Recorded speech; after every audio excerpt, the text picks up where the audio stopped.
The Sergeant at Arms of the Senate is the highest-ranking federal law enforcement officer in the Senate of the United States. The Sergeant at Arms is also the executive officer for the Senate and provides senators with computers, equipment, and repair and security services.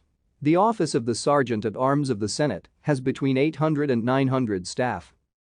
One of the roles of the Sergeant at Arms is to hold the gavel when not in use. The Sergeant at Arms can also compel the attendance of an absent senator when ordered to do so by the Senate. With the architect of the Capitol and the House Sergeant at Arms, he serves on the Capitol Police Board, responsible for security around the building. The Sergeant at Arms can, upon orders of the Senate, arrest and detain any person who violates Senate rules or is found in contempt of Congress. The Sergeant at Arms is also the executive officer for the Senate and provides senators with computers, equipment, and repair and security services. The office of the Sergeant at Arms of the Senate has between 800 and 900 staff of the approximately 4,300 working for the Senate overall. Thank you for watching. Like and subscribe if you would like to view more of our videos.